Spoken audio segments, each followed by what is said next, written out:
Reinhardt, and you're watching Chattin with Staxx.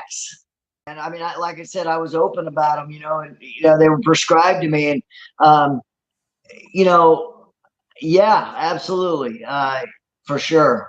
I, When did go ahead. when did you find out when did you figure I got a problem with these? Well, I would throughout the years, I would try to get off of them, and the one that got me hard was the Xanax. I was on 4 milligrams a day of Xanax, and that's the one that hung on forever. So I never could beat that one, right? So I would try and I would fail, and finally, man, in 2020 during COVID, I told my wife, I said, man, these pills are going to kill me. They're going to take me out. And so I started searching for a rehab and detox center. And former champion Pinklin Thomas, heavyweight champion in boxing, he lives in Orlando and he's my friend.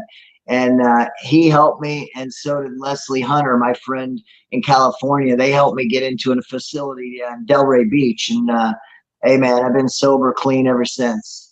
Man, you're an awesome guy, bro. And I think it Uh, would be a tragedy for you to waste the rest of your talent and your life in any kind of negative way, because yeah. you have such great things you've done in the past to what you can do in the future, and things you're involved in, things that you've been through, and you're still here to be an inspiration for other people, man. Yeah, man, other people inspire me, man. You know what I mean? Like my buddy that's in a wheelchair, paralyzed from the neck, weight, chest down. That guy, what a warrior every day, man. And he's been like that 20 some years. Do you want to explain to me the first time you met Lee Murray and what your friendship's like with that guy? Yeah, man. Lee is Lee is misunderstood in a lot of ways, and I met him in Militich Fighting Systems in Iowa. He would come down and train at the camp. I was coming in from Illinois, about 3 hours, and we just struck up a friendship. Yeah. He, So he, what's Lee like, man, in person?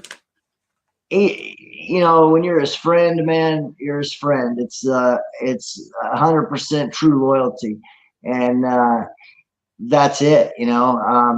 I found him to be very respectful.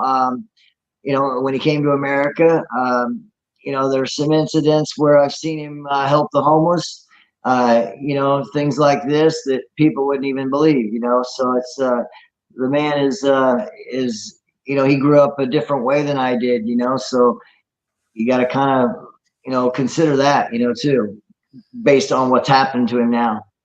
Yeah, I think he's really getting railroaded by the system, and man, people out there, there's people out there that can help. There's a petition, right, for him? Yeah, there's a petition, and I could send it to you, Bill. We've tried for years to get a message to the King of Morocco and even the Pope. The Pope was there in Morocco, allowing pedophiles, giving them a pardon. And we thought that maybe if we could get a message, Lee's family and some of us thought, we would get in a message. So we wrote letters, and it's just a tough situation. They do what they want. Lee had a kangaroo court, man. He had a kangaroo court. He was the only man. He was the only one, out of the bank heist that was not allowed to call their witnesses. And that was it, And then he got sentenced to how long? What was it, 6 years? Well, originally we thought 10 years. 10 Yeah. years, and then all of a sudden it changed to 25 years, and he's been in there almost 17 years, and listen, man, I'm not justifying any type of criminal, activity or, bank robbery or nothing, but here's the deal, nobody got hurt, man. You know what I mean? You got to consider that, also. I mean, it's pretty wild. He only gets how many visits a year and how many phone calls a year? Well, I just, I was told that he's, basically one visit a year, where he's at now, and it's a horrible place where he's at, and like, the cell next to him 2 years ago, a little under 2 years ago, the inmate decapitated the guard, man, and that was in the cell right by him. And something happened where the prison said they found a hacksaw, and they said, right? Yeah, I've never asked Lee about that. We don't talk. We talk about other stuff, man. And but I just read, like you read, if you Google it, they found they say they found a little saw and a biscuits and gravy, man. I don't know. I don't know about that. I don't know nothing about it. But even if I did, I couldn't speak about it. But I don't. But he, I can't. Somebody probably set him up, man. I can't see Lee taking a small little saw and getting out of it. I don't know. Maybe. I don't think so. I don't see it, man. Like he would escape a different way. Yeah, So probably. makes me believe somebody set him up, which but I don't know that.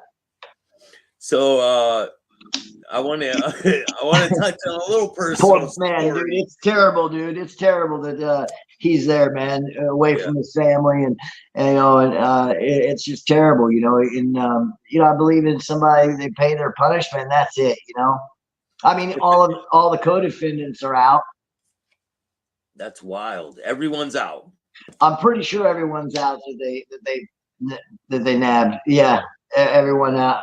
I'm pretty certain of that. So you said there's a petition, right? Yeah. I put a link in the description of this video, and that'd be great. Please hit the link. That'd be great. Out there to Morocco, if anyone out there has connections, please hit the link, or you could hit my email. If you can get a message to one of the princes or the king or something, we can make something happen. Just as long, all that needs to be done, which is a huge task, is to get Lee's case in front of the king. And it's been said that if that would happen, that he could have a release date. Honestly, I think it's possible to do it, right? You don't want to give up. Everything's possible. Absolutely. Absolutely, man. And that's why I talked to Dana White a couple years back. We were texting back and forth, and his message to me was, I messaged him, and I'm like, Lee Murray, hey man, I need to talk to you. And then I put, regarding Lee Murray, he says, he's so out of touch. How's Lee? I'm like, well, he's not too fucking good, man. He's in the Moroccan prison still, And so my hope was, we text for a while, and my hope was that, and I asked him, he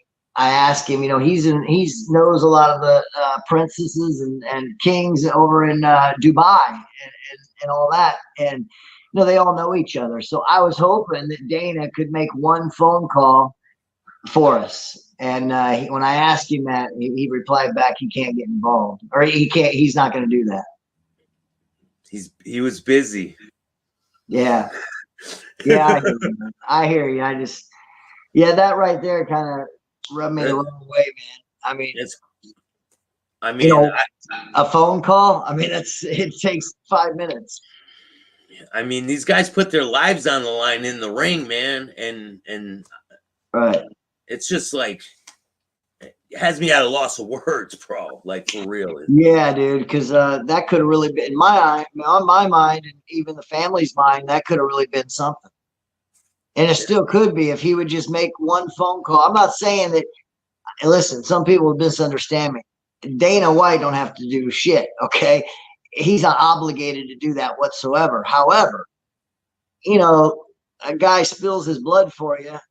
And helps you build your company. Even though Lee fought the UFC once, they got a lot of publicity out of him. They got a lot of publicity with using him, or with him fighting for him, and they're still getting publicity, from that. And he can make one phone call, man. Somebody can, man. Yeah. So yeah. Yeah, man. Anything we can do. The link will be in the description of this video. If people want to help, please reach out. Let's try to make something happen. Yeah, thanks a lot, man.